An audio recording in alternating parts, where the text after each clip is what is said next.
En relación con el proyecto de recomendación sobre la ética de la inteligencia artificial que ha puesto en marcha la Conferencia General de la Organización de Naciones Unidas para la Educación, la Ciencia y la Cultura, me voy a ocupar de dar unas breves pinceladas acerca de la sección relativa a la política de datos. Me parece que es esencial, y así lo destaca el documento, elaborar estrategias de gobernanza de los datos que vayan más allá del mero aspecto regulatorio. Es importante que los estados, evidentemente, adopten regulaciones que establezcan las mínimas condiciones de seguridad jurídica y además que en la medida de lo posible lo hagan de manera coordinada. Sin embargo, la aproximación basada únicamente en la regulación corre el riesgo de generar respuestas totalmente formales. De manera que es importantísimo también, como decía, adoptar un planteamiento más amplio que vaya a la gobernanza de los datos. Y fundamentalmente desde una premisa inexcusable, que es la apertura de datos. Los datos abiertos, la reutilización de la información del sector público ya lleva un largo camino recorrido también, especialmente en un contexto de complejidad tecnológica como el que actualmente vivimos, donde resulta imprescindible la interacción público-privada, como demuestran algunos casos paradigmáticos. Pongamos, por ejemplo, las ciudades inteligentes, donde tenemos entidades públicas, sobre todo municipales, que prestan servicios, entidades privadas, concesionarias de la administración municipal, que se encargan en ocasiones de llevar a cabo esa actividad prestacional, pero también encontramos otras entidades privadas, compañías que prestan una cantidad importante y relevante de datos que si se pudieran poner al servicio del interés público, encontramos en tercer lugar con las propias personas que usan los servicios o que simplemente circulan por la vía pública, cuyos datos mapa global de la gobernanza. En particular, para hacer frente a los problemas y dificultades e intereses jurídicos que puedan existir. Vamos a encontrarnos, por ejemplo, con que la administración sea reacia a abrir sus datos, pero más frecuente será que las propias empresas privadas tengan reticencias a la hora de proceder a la apertura de los datos que se generan en el ejercicio de estas actividades que hemos comentado. ¿Por qué? Pues porque pueden existir riesgos desde el punto de vista del derecho de la competencia o pueden existir razones poderosas de secreto comercial que justifiquen, en algunos casos, no siempre, las reticencias, la renuencia a proceder a la apertura de los datos. Pero sin esos modelos de integración público-privada no será posible hacer planteamientos realmente óptimos, realmente útiles por lo que se refiere a los modelos de gobernanza de los datos en el entorno digital. Sin duda, necesitamos disponer de datos suficientes que sean sólidos y de calidad.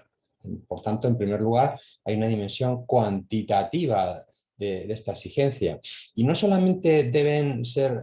datos adecuados y suficientes desde el punto de vista cuantitativo, en un sentido de cantidad de datos, sino que además esos datos deben provenir de un número también adecuado, suficiente, de fuentes diversas. Cuanto mayor capacidad tengamos para integrar datos que proceden, como antes explicábamos, de fuentes diversas y muy heterogéneas, pues será mucho más sencillo generar estos modelos realmente útiles, ¿no?, para entrenar los sistemas de inteligencia artificial, y más en un entorno como el del Internet de las cosas, ¿no?, donde ya no solamente el planteamiento es que los datos provengan de sujetos concretos, sino incluso también de las cosas, de los objetos.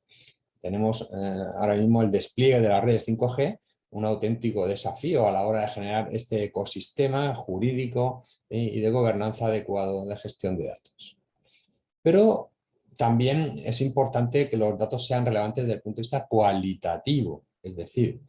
que para cada instrumento, para cada herramienta de inteligencia artificial que deseemos entrenar para una finalidad determinada, dispongamos de los datos que sean realmente apropiados, no en general cualquier tipo de conjunto de datos, sino los que puedan ser más relevantes a la hora de garantizar el correcto funcionamiento del algoritmo en que se va a sustentar esa solución de inteligencia artificial. Por supuesto, todo este planteamiento requiere una perspectiva especialmente avanzada a la hora de garantizar la protección de los datos de carácter personal y en general de los derechos y libertades fundamentales. Es decir, no podemos permitirnos el lujo, entre comillas, de apostar ciegamente por soluciones muy avanzadas y muy eficaces y eficientes de inteligencia artificial si no integramos en el diseño de estas herramientas el efectivo respeto a los derechos y libertades fundamentales, especialmente por lo que se refiere a los datos de singular sensibilidad, datos relativos a la ideología, a la religión, datos biométricos, datos relativos a la salud, donde en definitiva este elemento de garantía pues, adquiere una especial relevancia por cuanto estamos hablando en última instancia de garantizar la protección de la dignidad humana. Y para ello es necesario adoptar una postura proactiva, no meramente reactiva, es decir, que la garantía de estos derechos y libertades se encuentren garantizadas desde el diseño, desde el primer momento en que se plantea no ya la ejecución y desarrollo de las aplicaciones, sino su propio diseño a nivel de configuración de requerimientos. No podemos dejar para el último momento del proyecto el cumplimiento normativo, porque entonces existe el riesgo de que se convierta en una mera formalidad, que podrá solventarse por cualquier tipo de informe que no va en definitiva a garantizar el efectivo cumplimiento de las exigencias relativas a la protección de estos derechos y libertades fundamentales. En definitiva, si queremos adoptar un modelo centrado en el ser humano, en la respuesta a las necesidades tan perentorias que tiene la humanidad, tenemos que partir necesariamente del efectivo respeto de estos derechos y libertades fundamentales y particularmente el derecho a la protección de los datos de carácter personal. Los desafíos con los que la inteligencia artificial puede ayudar a la sociedad actual, sociedad digital del año 2022, en pleno siglo ya XXI, son necesidades de auténtica prioridad de la perspectiva del interés público, necesidades relativas a la investigación, a la innovación, que son fundamentales a la hora de hacer frente a problemas y retos como los que nos ha planteado la lucha contra la pandemia que ha generado el COVID-19. De manera que tenemos que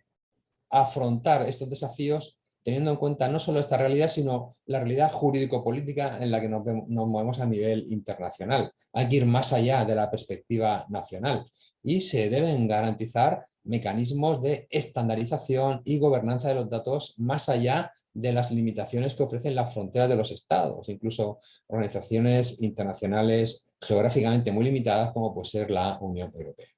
Y para esto resulta fundamental adoptar políticas e iniciativas basadas en la cooperación interestatal. Y esto es todo un reto, ya que supone superar pues, no solamente las barreras normativas de las regulaciones propias de cada uno de los estados, que ya es un reto en sí mismo, sino incluso hacer confluir orientaciones políticas e ideológicas muy diversas, de manera que no se desarrollen a nivel mundial pues, modelos de implantación de la inteligencia artificial que sean contrarios en sí mismos en cuanto a sus fundamentos, en cuanto a sus valores fundamentales, en cuanto a sus prioridades en última instancia.